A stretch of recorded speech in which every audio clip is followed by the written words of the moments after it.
আসসালামু আলাইকুম ওরহমতুল্লাহ।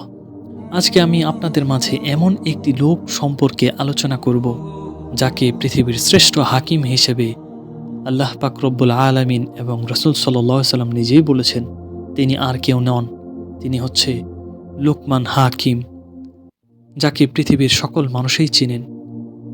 লুকমান হাকিমের নাম শোনেননি এমন মানুষ খুব কমই আছে। জ্ঞান ও প্রজ্ঞায় তাকে চিরস্মরণীয় করে রেখেছে। অনন্তকাল জ্ঞানলিপি পিপাসুরা তার জ্ঞান দিয়ে তৃষ্ণা নিবারণ করবেন। তাকে আল্লাহ তাআলা বিশেষ জ্ঞান ও প্রজ্ঞা দান করেছিলেন এবং পবিত্র কুরআনে মানুষের নসিহত হিসেবে তার কথাগুলো বর্ণনা করেছেন। তার নামে পবিত্র কুরআনে একটি সূরাও রয়েছে। নিজের ছেলেকে দেওয়া তার উপদেশগুলো বিখ্যাত। আফ্রিকারই একটি অঞ্চল হচ্ছে হাবশা, যার বর্তমান অঞ্চল হল ইথিওপিয়া এবং সুদানের কিছু অংশ। ইসলামের প্রথম হিজরত স্থল। সেখানকার বাদশা নাজ্জাশীর ইসলাম গ্রহণ ও রাসূল সাল্লাল্লাহু আলাইহি সাল্লামের প্রসিদ্ধ সাহাবী বেলাল রাদিয়াল্লাহু আনহু এর জন্মস্থান হওয়ার কারণে অঞ্চলটি মুসলমানদের কাছে বেশ পরিচিত। আমাদের আলোচিত ব্যক্তি হযরত লুকমান হাকিম আলাইহিস সালাম ও ছিলেন সেই হাবশার বাসিন্দা।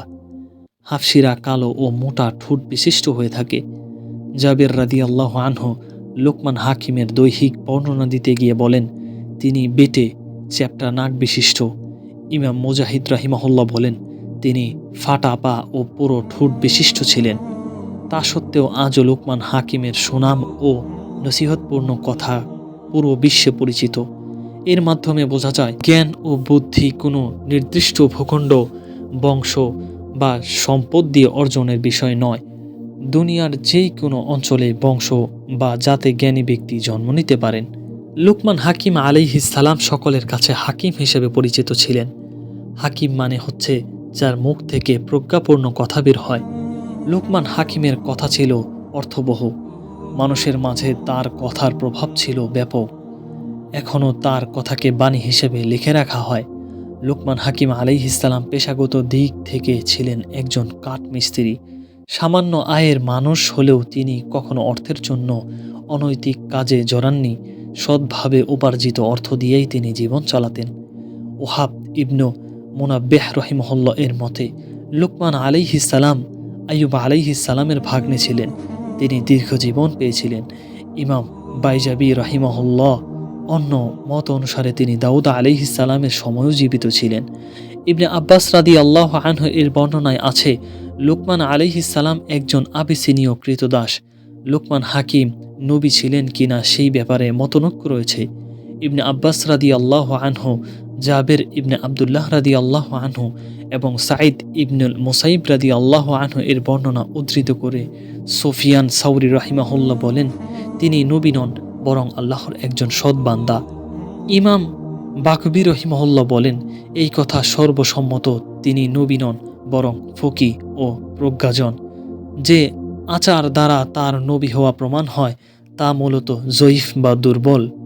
সাহাবী কাতাদা রাদিয়াল্লাহু আনহুকে উদ্ধৃত করে ইবনে কাসির রাহিমাহুল্লাহ বলেন, মহান আল্লাহ লুকমান আলাইহিস সালামকে নবুয়ত ও হিকমতের মধ্যে একটি গ্রহণের অবকাশ দেন।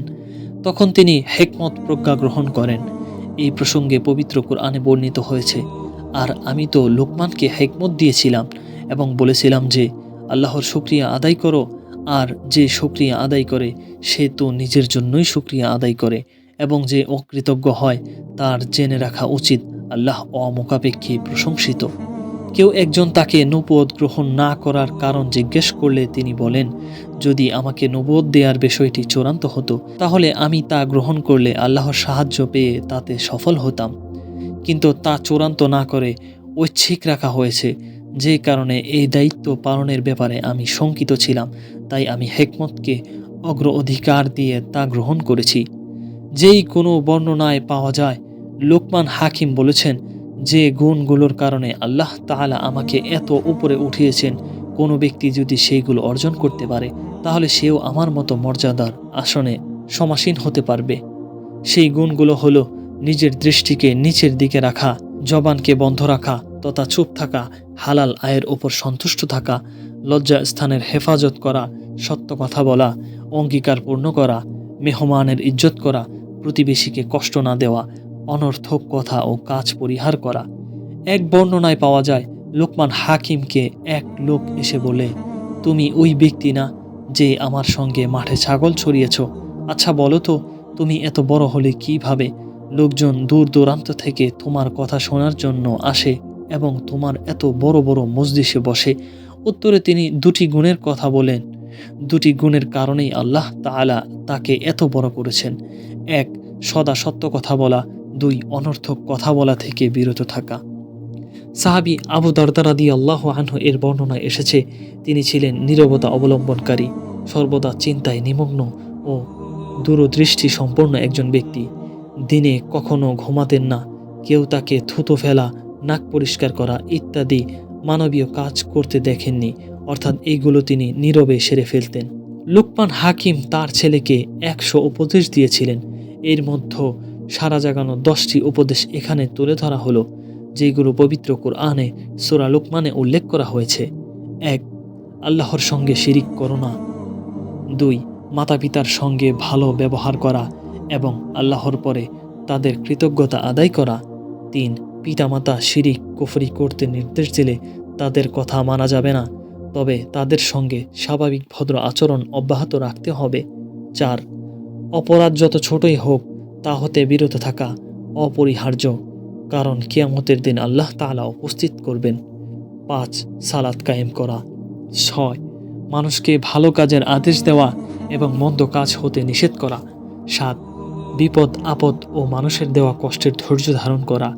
8, মানুষকে অবহেলা করা যাবে না। 9, চলাফেরায় অহংকারী মনোভাব পরিহার করে মধ্যম পন্থা অবলম্বন করা, খুব দ্রুতও নয় মন্থরও নয়। 10, নরম ও নিচু আওয়াজে কথা বলা। সূরা লুকমান 13 থেকে নিয়ে 19। উপদেশগুলো পবিত্র কুরআনে এইভাবে বর্ণিত হয়েছে। আর স্মরণ করুন, যখন লুকমান তার পুত্রকে উপদেশ দিতে গিয়ে বলেছিলেন, প্রিয় বৎস, আল্লাহর সাথে শিরিক করো না, নিশ্চয়ই শিরিক হলো বড় জুলুম। আর আমি মানুষকে তার মাতা পিতার সঙ্গে সৎ ব্যবহার জোর নির্দেশ দিয়েছি। তার মাতা তাকে কষ্টের পর কষ্ট করে গর্ভে ধারণ করেছে, তার দুধ ছাড়ানো 2 বছর হয়। নির্দেশ দিয়েছি যে আমার প্রতি ও তোমার মাতা পিতার প্রতি কৃতজ্ঞ হও, অবশেষে আমারই কাছে ফিরে আসতে হবে। মাতা পিতা যদি তোমাকে আমার সঙ্গে এমন বিষয়কে শরীক স্থির করতে পীড়াপিড়ি করে যার জ্ঞান তোমার নেই, তবে তুমি তাদের কথা মানবে না এবং দুনিয়াতে তাদের সঙ্গে সদ্য ব্যবহার ও সহাবস্থান করবে। যে আমার অভিমুখী হয় তার পথ অনুসরণ করবে। অতঃপর তোমাদের প্রত্যাবর্তন আমারই দিকে এবং তোমরা যা করতে আমি সেই বিষয়ে তোমাদের জ্ঞাত করব। হে আমার প্রিয় বৎস, নিশ্চয়ই তা পাপ পুণ্য যদি সরিষা দানার পরিমাণও হয়, অতঃপর তা থেকে পাথরের মধ্য কিংবা আসমান সমূহে বা জমিনের মধ্য আল্লাহ তাআলা ও নিয়ে আসবেন। নিশ্চয়ই আল্লাহ তাআলা সূক্ষ্মদর্শী, সর্বজ্ঞ।